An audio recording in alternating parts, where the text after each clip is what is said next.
అందరికీ హాయ్ అండి. నేను మీ Rajesh Jakka. Welcome back our channel.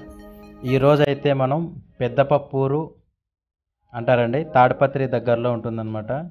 పెద్దపప్పూరుకి సంబంధంగానే ఉంటుంది ఆ ఊరు. అశ్వర్థము అంటారు. అక్కడ ఉన్నటువంటి శ్రీ అశ్వర్థ నారాయణ స్వామి టెంపుల్ దగ్గరికి అయితే మనం వెళ్తున్నాము. చాలామంది అయితే ఈ దేవాలయాన్ని అయితే తీశారండి, కాకపోతే కొన్ని ముఖ్యమైనటువంటి విశేషాలు అనేది చెప్పలేదన్నమాట. అందుకని చెప్పేసి నేను ఆ దేవాలయం గురించి కొన్ని విశేషమైనటువంటి విశేషాలు చెప్పాలని నేను ఈ వీడియో చేయడం జరుగుతుందన్నమాట. మనమైతే ఇప్పుడండి అనంతపురం జిల్లా, అలాగే బత్తలపల్లి నుండి తాడిపత్రి వెళ్ళే రోడ్డుగా మనం తాడిపత్రి రోడ్ అయితే వెళ్తున్నామండి. అక్కడి నుంచి పెద్దపప్పూరు అంటే దగ్గర తాడిపత్రి దగ్గరలో ఉంటుందన్నమాట. పెద్దపప్పూరు, పప్పూరు అనేటివి 3 ఊర్లు అయితే ఉన్నాయన్నమాట. బి పప్పూరు అంటారు, బండ్లపల్లి పప్పూరు అంటారు అనమాట. ఆ ఊరు కాదు. అక్కడి నుంచి మనం నాయనపల్లి క్రాస్ నుంచి వెళ్ళాలి. అక్కడి నుంచి మళ్ళీ స్ట్రైట్గా తాడిపత్రి రోడ్డు వెళ్తే మనకి పెద్దపప్పూరు అనేది వస్తుందన్నమాట. అలాగే ఆ పెద్దపప్పూరు దగ్గరలో ఉన్నటువంటి అశ్వర్థము అంటారు, అక్కడ కొలువైనటువంటి శ్రీ అశ్వర్థ నారాయణ స్వామి టెంపుల్ దగ్గరికి అయితే మనం ఇప్పుడు వెళ్తున్నాం అనమాట. అక్కడ విశేషం ఏంటంటేనండి, శ్రీ భీమలింగేశ్వర స్వామి దేవాలయం అయితే అక్కడ ఉందండి. పాండవులు అజ్ఞాతవాసంలో ఉన్నప్పుడు, అరణ్యవాసం అయిపోయి 1 సంవత్సరం అజ్ఞాతవాసంలో ఉన్నప్పుడు ధర్మరాజు ఆదేశానుసారం అక్కడ భీముడు ఈశ్వరుడు లింగం ప్రతిష్ఠ చేయడం జరిగిందండి. పడమర ముఖంగా అన్నమాట. శివలింగం అక్కడ పడమర వైపు ఉంటుంది, పానవట్టము కుడివైపు ఉంటుందన్నమాట. అలాగే విశేషం ఏంటంటే, ఈశ్వరుడికి శ్రీ చక్ర భీమలింగేశ్వర స్వామి అంటారండి. అక్కడ అమ్మవారు శ్రీచక్ర రూపంలో ఉంటుంది అని అంటారు. అందుకని చెప్పేసి శ్రీ చక్ర భీమలింగేశ్వర స్వామి అంటారు. ఈశ్వరుడికి అభిముఖంగా శ్రీ అశ్వర్థ నారాయణ స్వామి అక్కడ వెలిశాడనమాట. అది అక్కడ విశేషం స్వామివారిది. ఇప్పుడు మనం బండ్లపల్లి దాటుతున్నామండి. చిన్నపప్పూరు దాటేసాం. ఇప్పుడు ఆల్మోస్ట్ వెళ్తున్నాం అనమాట. ముందుకు వెళ్తున్నాం.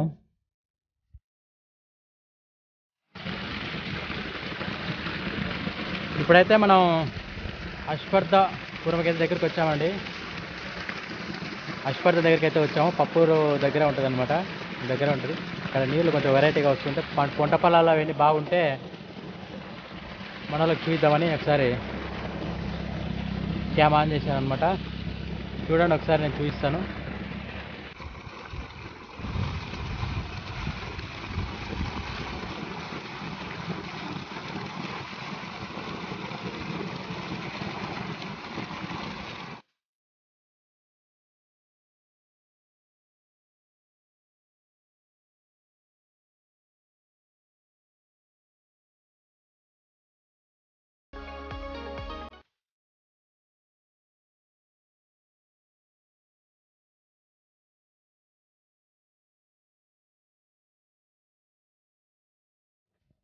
మనం అశ్వార్థం అయితే వచ్చేసామండి. మనకి ద్వారం స్వాగతం చెబుతోందనమాట. మనమైతే ఇక్కడి నుంచి ఇంకా లోపలికైతే వెళ్ళాలి. చాలా దగ్గరే ఉంటుంది, ఇంకా దూరం కూడా ఉండదు. ఇక్కడ మనం రైట్ సైడ్లో చూస్తే ఎగ్జిబిషన్ ఉంటుందండి. ఆ ఎగ్జిబిషన్ లాస్ట్ వారం కదా, ఇంకా ఆల్రెడీ ఆదివారం ఇట్లా 4 వారాలు మాఘమాసంలో చాలా బ్రహ్మాండంగా జరుగుతుంది. అదేక ఈ సంవత్సరం శివరాత్రి కూడా కలిసి వచ్చిందనమాట. ఇక్కడ ఏదో చెక్ పోస్ట్ లాగా కూడా ఒక కర్ర పెట్టారండి. ఏమన్నా ఎప్పుడన్నా చెక్ చేస్తారనుకుంటా. ఇక్కడ ఇంకో విశేషం ఏంటంటే అండి, మామూలుగా అయితే ఎవరైనా దేవాలయంకి వెళ్తే ప్రసాదం తీసుకెళ్ళి ఇస్తారనమాట. కాకపోతే ఇక్కడ ప్రత్యేకత ఏంది అంటే, ఇక్కడ చెరుకులు తీసుకెళ్తారనమాట. చెరుకులు తీసుకొని ఇళ్ళ దగ్గర అందరికీ పంచుతారనమాట. అది ఇక్కడ ఇంకొక విశేషము. ఇప్పుడైతే మనం బండి సైడ్ పార్క్ చేసి వెళ్దామండి. చూడొచ్చు మనం చెరుకులు. ఇలాగ చెరుకులు అయితే బాగా సేల్ అవుతాయని చెప్పేసి ఇప్పుడు నేను వచ్చేటప్పుడు కూడా చూశాను. చాలా చోట్ల చెరుకు పంట అయితే వేశారు. ఇప్పుడైతే మనం ఇక్కడ బండి పార్క్ చేసేసి మనం దేవాలయం దగ్గరికి అయితే వెళ్దామండి.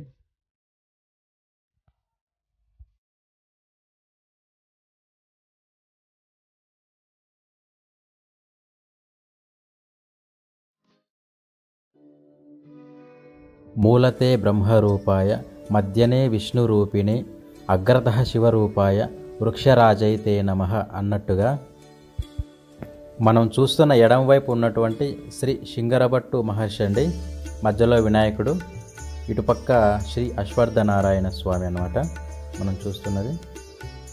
శ్రీ మహావిష్ణువుకి ప్రీతికరమైనటువంటి భక్తుడండి విదురుడు.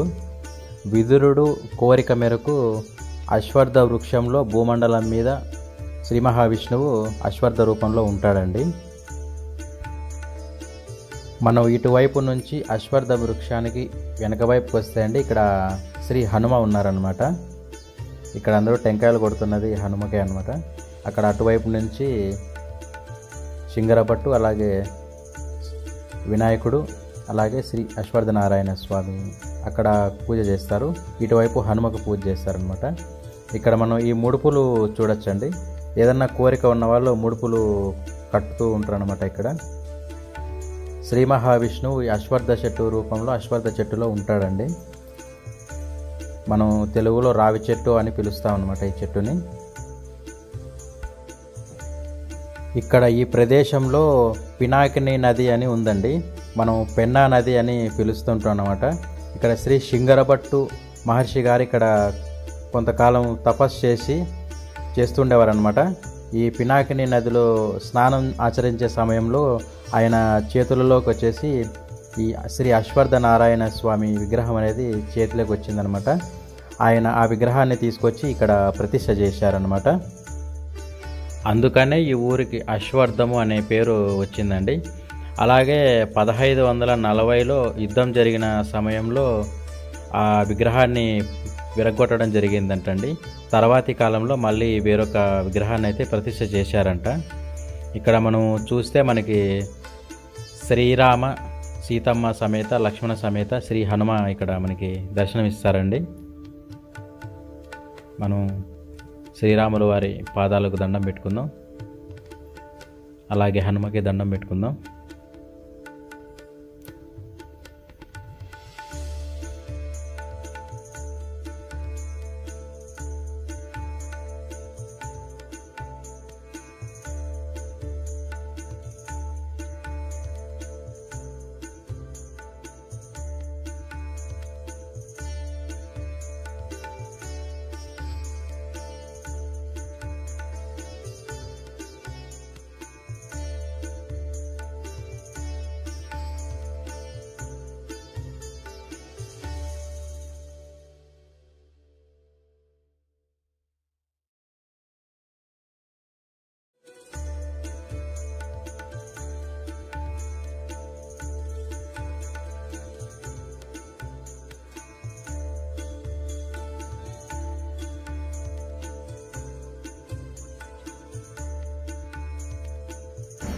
మనం ఇక్కడ చూస్తున్నది ఎవరా అనేది నాకు తెలియదండి. అక్కడ అడుగుదామన్నా కూడా ఎవరు అందుబాటులో లేరనమాట. నాకు తెలిసినంత వరకు శ్రీ శింగరభట్టు మహర్షి అలాగే శ్రీ మహావిష్ణువు విగ్రహం అని నేను అనుకుంటున్నాను. అది కాకుండా ఇంకా వేరే ఏమన్నా అయి ఉంటే ఎవరైనా సరే కామెంట్లో పెట్టండి. నాకు తెలియదు కాబట్టి మీరు మెసేజ్ పెడితే మిగతా వాళ్ళు చూసి తెలుసుకుంటారు అన్నమాట. అదండి, ఇక్కడ మహాశివరాత్రి పర్వదినాన పార్వతీ కళ్యాణం జరిగిందండి. అందుకని చెప్పేసి బ్రాహ్మణుడు బ్రహ్మదేవుడితో సమానం కాబట్టి ఆశీర్వాదం తీసుకుంటున్నారన్నమాట జనాలు. మనం ఇక్కడ చూడొచ్చండి, పార్వతీమాత సమేత శ్రీ శివుడిని అయితే మనం ఇక్కడ దర్శనం చేసుకోవచ్చు. ఉత్సవమూర్తులు స్వామివారివి. మనం ఇప్పుడు శ్రీ భీమలింగేశ్వర స్వామి దేవస్థానం అండి.